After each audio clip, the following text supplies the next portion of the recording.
अस्सलाम वालेकुम। आज हम बायोलॉजी के चैप्टर नंबर 3 को स्टार्ट करेंगे, जिसका नाम है बायोडाइवर्सिटी। बायोडाइवर्सिटी दो वर्ड से मिलकर बना है। First one is BIOS and other one is diversity. BIOS की मीनिंग होती है लाइफ और डाइवर्सिटी की मीनिंग होती है वेरिएशन।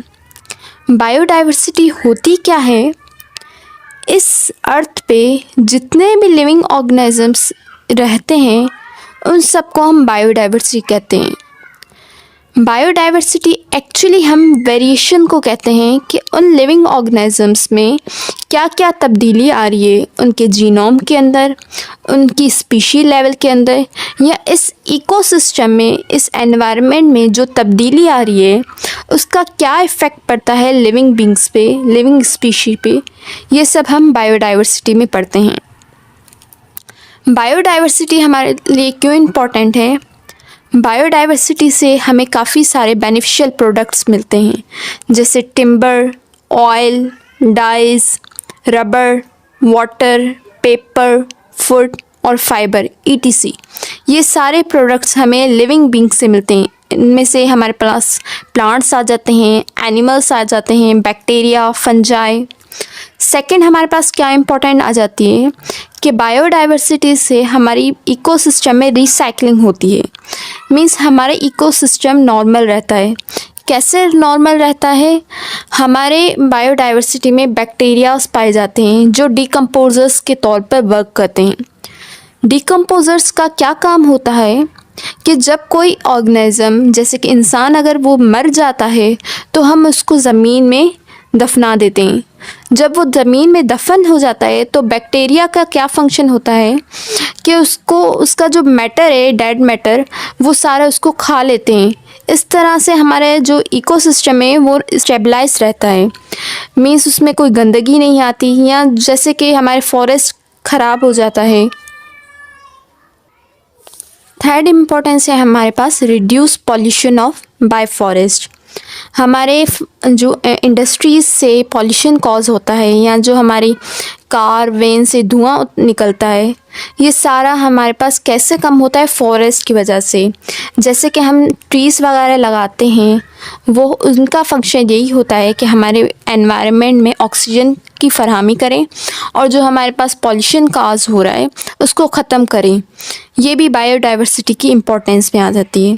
उसके बाद फोर इम्पोर्टेंस है हमारे पास ड्रग एंड मेडिसिन रिसोर्सेज। काफ़ी सारे एनिमल्स, काफ़ी सारे प्लांट्स, बैक्टीरिया, फंजाई से मेडिसिन तैयार होती हैं जो ह्यूमन के लिए बेनिफिशियल होती हैं। अगर हम टोटल पॉपुलेशन लें स्पीशीज़ की तो अब तक 1.5 मिलियन स्पीशीज़ डिस्कवर हो चुकी हैं। बायोलॉजिकल क्लासिफिकेशन कहते हैं, किसे कहते हैं? जो हमारे पास लिविंग ऑर्गेनिजम्स डिस्कवर होते हैं उनको एक प्रॉपर नाम देना, उस स्पीशी को नाम देने को हम बायोलॉजिकल क्लासिफिकेशन कहते हैं। नेक्स्ट टॉपिक है हमारे पास प्रिंसिपल्स ऑफ क्लासिफिकेशन। हम क्लासिफिकेशन किसकी बेसिस पे करते हैं? मोस्टली जो पहले ओल्ड क्लासिफिकेशन थी वो मॉर्फोलॉजिकल स्ट्रक्चर पे की जाती थी। मॉर्फोलॉजिकल स्ट्रक्चर किसे कहते हैं हम? उसके एक्सटर्नल फीचर्स, मींस वो स्पीशी दिखने में कैसी है, उसके एक्सटर्नल फीचर्स पे हम क्लासिफिकेशन करते थे। मॉर्फोलॉजी हमारे पास दो टाइप्स की होती हैं, होमोलोगस एंड एनालॉगस। होमोलोगस किसे कहते हैं हम?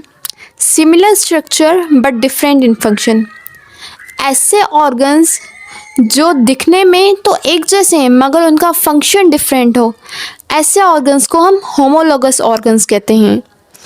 Analogous, different in structure but similar in function.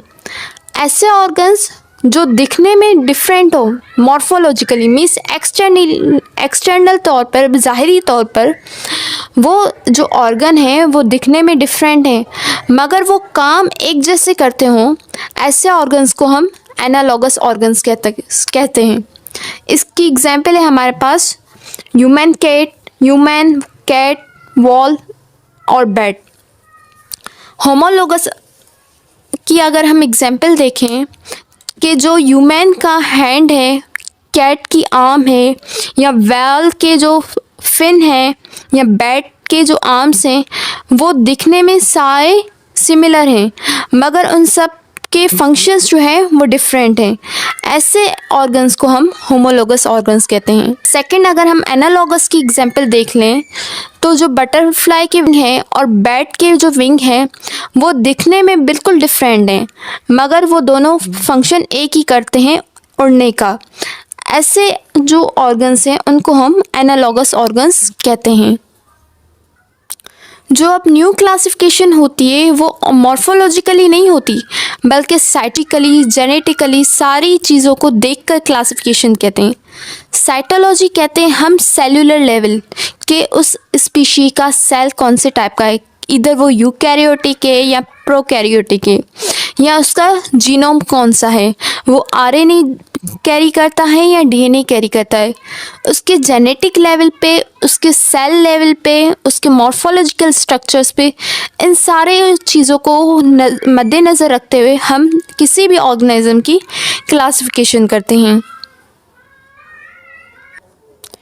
Classification हम करते क्यों हैं किसी भी ऑर्गेनिज्म का?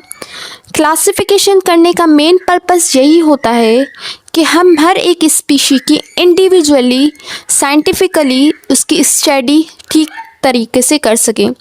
अगर हम सबको एक ही ग्रुप में रख देंगे तो हम उनको रिकॉग्नाइज नहीं कर पाएंगे कि कौन सा जो ऑर्गन है, कौन सा जो एनिमल है वो किससे सिमिलर है।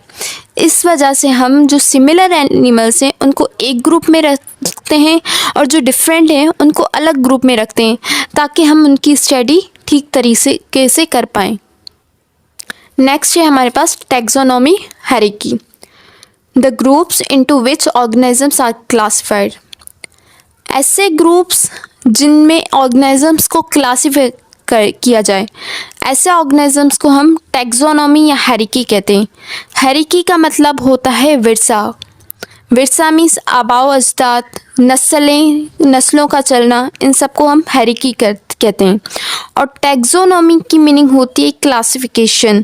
टैक्सो means name, nomy means classification. Taxa word plural है और टैक्सोन वर्ड सिंगुलर है। जो हम टैक्सोनॉमी, जो हम क्लासिफिकेशन करते हैं वो हमेशा असेंडिंग ऑर्डर में होती है। असेंडिंग ऑर्डर क्या होता है? मीन्स ऊपर से नीचे आना। नीचे से ऊपर को कहते हैं डिसेंडिंग ऑर्डर, और ऊपर से जब कोई चीज़ नीचे की तरफ है उसको हम कहते हैं ascending order. To form a ladder like structure, ladder कहते हैं सीढ़ी को। जैसे कि हम कोई भी सीढ़ी नीचे उतरते हैं, इसी तरह जो ऑर्गेनिज्म की क्लासिफिकेशन है उनको भी ऐसे ही अरेंज किया गया है कि वो जो है ऊपर से नीचे की तरफ आती हैं। ऐसी क्लासिफिकेशन को हम हायरार्की कहते हैं। जो एनिमल की क्लासिफिकेशन है उसमें जो सबसे अपर लेवल है वो होता है किंगडम, उसके बाद होता है फाइलम, थर्ड वन होता है क्लास, क्लास के बाद होता है ऑर्डर, ऑर्डर के बाद फैमिली, फैमिली के बाद जीनस, और लास्ट वन होता है हमारे पास स्पीशी। स्पीशी को हमने लास्ट कुछ टॉपिक्स, जो स्टार्ट का टॉपिक था बायोलॉजी का, उसमें हमने आपको बताया था कि स्पीशी जो होता है स्मॉलेस्ट यूनिट होता है क्लासिफिकेशन का।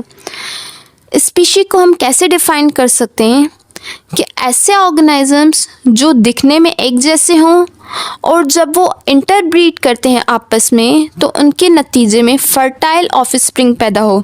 मींस फर्टाइल ऑफस्प्रिंग से क्या मुराद होता है कि जब वो इंटरब्रीड करें और जब उनकी नस्ल आगे बढ़े तो उनमें भी ये एबिलिटी हो कि वो आगे नस्ल बढ़ा सकें।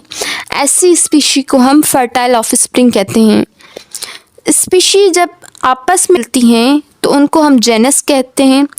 जेनस जो आपस में एक जैसे होते हैं उनको हम फैमिलीज़ कहते हैं। फैमिलीज़ आपस में मिलकर ऑर्डर बनाती हैं, ऑर्डर आपस में मिलकर क्लास, क्लास के बाद फाइलम, और सबसे अपर लेवल जो होता है हमारे पास क्लासिफिकेशन का वो होता है किंगडम।